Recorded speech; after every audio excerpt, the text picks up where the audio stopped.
The Second Bank of the United States' principal legal function was to serve as the official bank of deposit for all federal government funds. But the provisions of its charter in 1816 told another tale, because the charter actually gave the Bank of the United States the potential to turn into the kind of aggressive and functional central bank for the entire American economy which the national Republicans were yearning for. The bank's charter gave the Bank of the United States important economic clout. The Bank of the United States was a peculiar organization in that it was a mixed public and private enterprise. The bank's charter had planned to found the Second Bank of the United States on a capitalization of $35 million. But the federal government was only capable of contributing 1/5 of that capitalization. The rest had to be raised by selling shares in the bank to private investors. Therefore, even though the Second Bank of the United States was primarily the federal government's bank of deposit and paid the federal government interest on its deposits and dividends on its profits, private citizens could also purchase shares in the bank and sit on its board of directors. This meant that the bank was free not only to act as a bank of deposit for the government, but also to pursue investment policies in private corporations. And it had capital reserves which dwarfed those of any other financial institution in the country. Now, from the point of view of the Democratic Republicans, this was precisely what was wrong with the bank. Not only did this single institution have more power than any single institution could safely be trusted with, but that power was based on money which, technically speaking, belonged to the people of the United States. And there was something terribly askew in the minds of Democratic Republicans about a bank which used the people's money to thwart the people's will as expressed in Congress. To Andrew Jackson, the Second Bank of the United States had become a national monster by its concentration of overwhelming political power in a few hands. And a year later, Jackson raised to Congress the ancient and more fundamental objection to the Bank of the United States that Congress had exceeded its powers in the Constitution by granting the bank its charter, and that therefore the entire Second Bank of the United States system was unconstitutional. Far better, Jackson hinted, far better to create a simple deposit system for federal funds, whose financial stability would be founded upon the credit of the government and its revenue rather than on the dividends generated by Biddle's ambitious scheme of investments. And Congress was filled with representatives, including Democratic representatives, who were either entangled in Nicholas Biddle's webs of obligation or, like Henry Clay, defended the bank as an outright benefit to the nation. What Clay had not counted on was the violence with which Jackson was prepared to issue his veto and fight for its enforcement. According to Jackson, the Bank of the United States represents a mistaken and unfair grant of special privileges to a wealthy elite, because the term of the bank charter grants it an exclusive privilege of banking under the authority of the general government and a monopoly of the foreign and domestic exchange. The people of the United States need to be aware, Jackson warned, how the rich and powerful too often bend the acts of government to their selfish purposes and make the rich richer and the potent more powerful. And when that happens, Jackson announced, the humble members of society, the farmers, mechanics, and laborers, have a right to complain of the injustice of their government. Now, the solution, as Jackson explained in the veto message, was to dismantle these concentrations of power, and especially any governmental agencies which looked like making the rich richer, and returning the unconstitutional authority they had usurped to the states and to the people.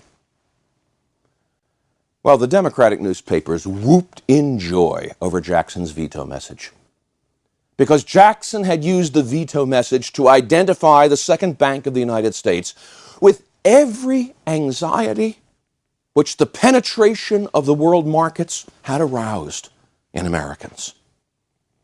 Now you notice there was no talk here of a nation united in the pursuit of Republican virtue, as it might have been back in the days of Hamilton and Jefferson.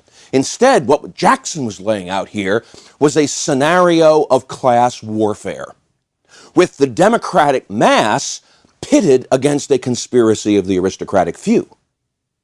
By drawing a line between liberty, the people, and economic equality on one side, and special favors, foreign oppression, and the bank on the other. But Henry Clay kept on laughing reassuringly to Nicholas Biddle. Clay in the House and Daniel Webster in the Senate at once rose to call for an override of Jackson's veto, with Webster denouncing Jackson's veto, and it was a veto, mind you, of a routine piece of legislation. That was a miserable piece of personal politicking. And both Webster and Clay pointed to the need the West and the South had for credit and currency for further development. And here was Andrew Jackson reaching down from the heights of the presidency to smash this. But not even the fabled eloquence of Henry Clay and Daniel Webster could stem the tide which Jackson had unleashed in the veto message. And on July 16th, an attempted override in the Senate could only muster a bare majority, 22-19, rather than the required 2/3 for an override. Jackson's veto had only killed the recharter petition. The Bank of the United States still had 4 more years of operation guaranteed to it by the original 1816 charter. And under normal circumstances, there would have been little that Jackson could have done about it. But the bank war over the recharter had decisively altered the circumstances, and Jackson was now willing, once the re-election campaign was over, to go on the offensive against the monster bank. Jackson's principal objective was the $10 million in government deposits in the Second Bank of the United States.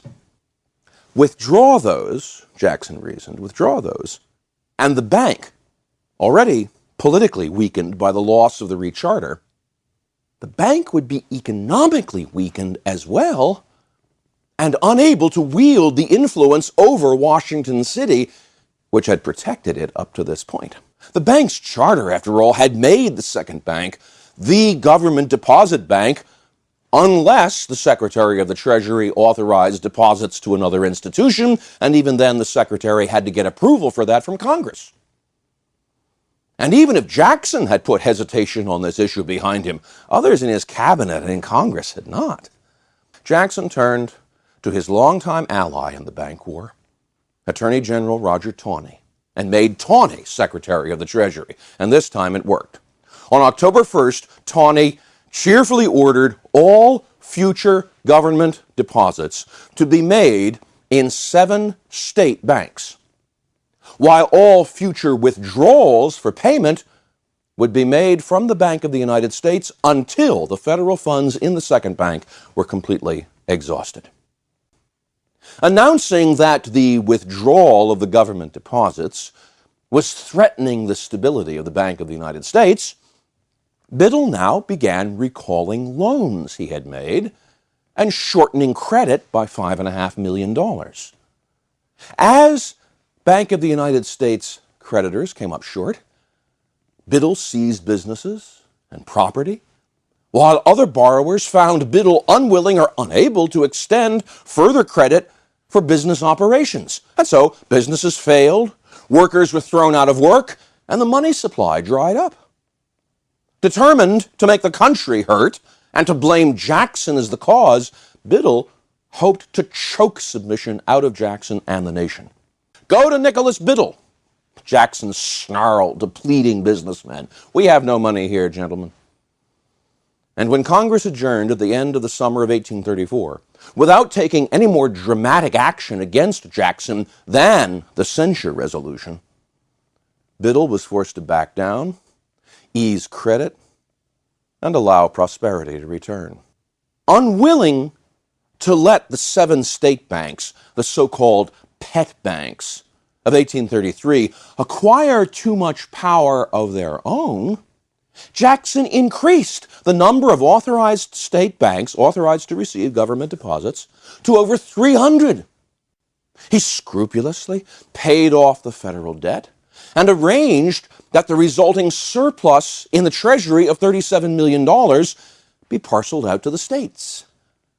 And above all, he tried to nudge the nation back to the exclusive use of specie, of hard coin, and away from the use of paper banknotes by issuing, on July 11, 1836, a specie circular, which required that federal lands in the West be purchased only with hard coin. Federal land sales, as we saw in one of the earlier lectures, were one of the key elements in the development and expansion of American settlement. So, to make land sales, especially federal land sales, to make those and limit those only to the use of hard coin was, in effect, to make the use of paper banknotes impossible in one of the most important segments of American economic exchange. And if he could drive banknotes out of that sector of the American economy, then it was entirely possible that people would take that conclusion and run with it and begin driving paper money out of the economy in other sectors.